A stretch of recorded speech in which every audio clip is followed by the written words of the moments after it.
Salve, salve galera! É um prazer inestimável estar aqui com vocês para mais uma aula de História do Brasil e mais um conceito sobre a Era Vargas. Nós vamos falar agora do trabalhismo varguista, tá? Então antes de mais nada, já curte o vídeo aí, se inscreve no canal, já vai fazendo seus comentários para que depois a gente possa também fazer aulas sobre outros conceitos ou outras personalidades brasileiras, certo?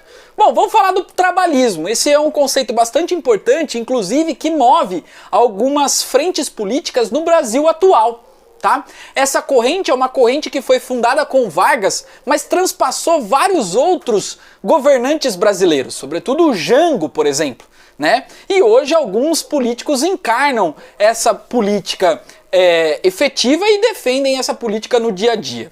Bom, para a gente falar de trabalhismo, nós precisamos entender qual é o trabalho que importa, né? O trabalho central aí que importa é o trabalho urbano. E esse trabalho urbano ele começa a se intensificar no Brasil a partir da Primeira Guerra Mundial, mas sobretudo ainda com o governo Vargas, né? Então há um processo de êxodo rural, um processo de industrialização, né? Começou com um surto industrial durante a política de substituições de importação lá na Primeira Guerra Mundial, mas fez parte da política programática do Vargas a industrialização. Então essa indústria que cresce no Brasil alimenta o processo de urbanização e também alimenta a formação da classe operária, né? Então quanto mais indústrias, mais operários, e quanto mais indústria, mais operários, mais cidades, mais urbanização e mais classe média também que presta serviços ou também profissionais liberais, tá? Então veja, nós estamos falando de uma complexificação das relações sociais, né? Ou seja, se nós estamos falando de vários grupos sociais dentro das cidades e também falando que esse capital agora ele circula no meio urbano, nós estamos falando que as relações sociais elas passaram a ficar mais complexas. E a gente sabe, né, a partir dos estudos dos sociólogos aí que demonstram pra gente que há uma relação entre capital e trabalho. Toda vez que você ouvir essa expressão capital e trabalho, sempre pensa, o capital, né, é o motor central do capitalismo. Então, nesse cenário, se a gente está falando de trabalhismo, o capital seria, obviamente, representado pelos industriais, pela indústria, pelos donos de meios de produção. Já o trabalho seria aquele que deposita a sua energia para conseguir o seu sustento, que seria os proletários, os operários, os trabalhadores assalariados, por exemplo. Então, conforme vai acontecendo a urbanização e a intensificação da industrialização, essa burguesia ela vai se formando cada vez mais com classe, com interesses políticos, com interesses econômicos, né, querendo pautar as disputas políticas. Então, é óbvio que essa intensificação da industrialização vai fazer com que os empresários acabem se articulando mais e disputando o Estado. E, consequentemente, esse capital vai entrar em constante e intensa disputa com os trabalhadores, né? Ou seja, esses capitalistas tentando, obviamente, aumentar cada vez mais a sua lucratividade e o seu capital. E os trabalhadores querendo melhores condições de trabalho e melhores condições de salário. Então há uma disputa entre esses dois grupos a todo momento. E isso é representado na história do Brasil. Por exemplo, com a Greve Geral de 1917. Pois bem, quando a gente fala de trabalhismo com o Vargas, nós precisamos entender que o Vargas é uma peça atuante nessa relação de capital e trabalho. Por que ele é uma peça atuante? Porque ele não vai deixar essas duas forças se enfrentarem num campo aberto, né? É claro que os trabalhadores percebem que essas duas forças elas são desproporcionais, onde o capital acaba sendo mais forte, né? Principalmente por estar articulado nesse grupo social chamado por nós de burguesia industrial. Então esses trabalhadores eles tentam se articular em sindicatos, tentam se articular fazendo greves para evitar esse avanço dessa burguesia. E o Getúlio Vargas é um governante que entende esse processo, entende essa disputa e vai ser uma peça-chave na articulação e no encaixe, exatamente, acho que essa é a melhor palavra, no encaixe entre a relação capital e trabalho. Ou seja, ele vai tentar apaziguar os ânimos desses trabalhadores que pedem cada vez mais melhores condições de vida e vai tentar apaziguar os ânimos, o ânimo também dessa burguesia que quer cada vez mais lucratividade. E o cenário econômico e político mundial faz com que o Vargas consiga fazer isso, porque nós estamos saindo de uma crise que foi inaugurada em 29, o liberalismo, né?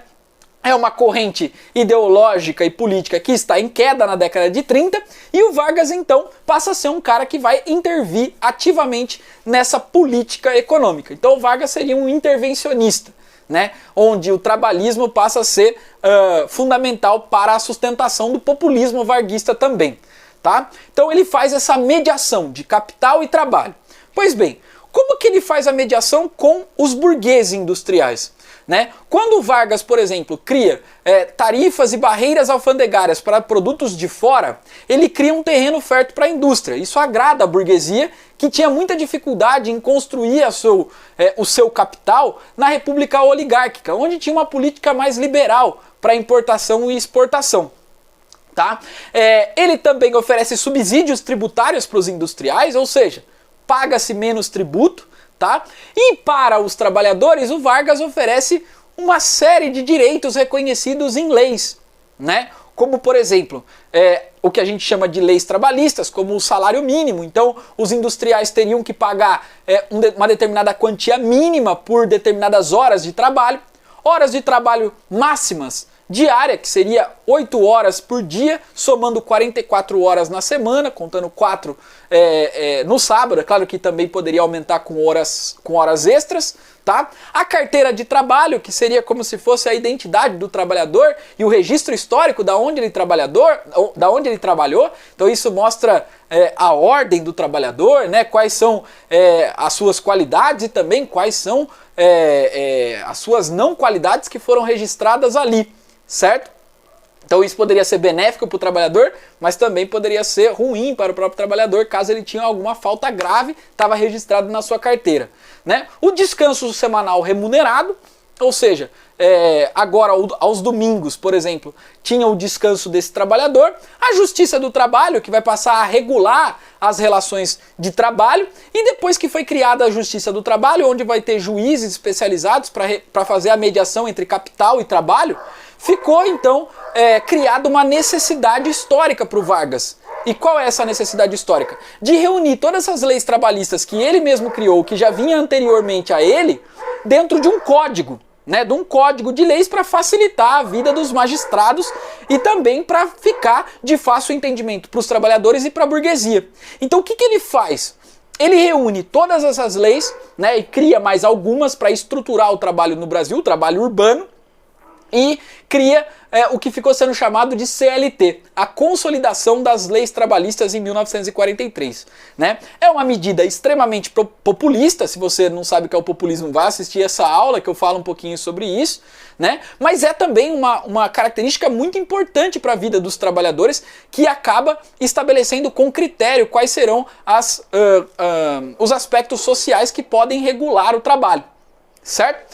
Então, essa CLT, alguns historiadores dizem que foi baseada na Carta del Lavoro, lá do Mussolini, né? Mas o que se sabe é que a CLT é muito mais complexa que a Carta del Lavoro, né? E o Mussolini, obviamente, também utilizando o mecanismo do populismo.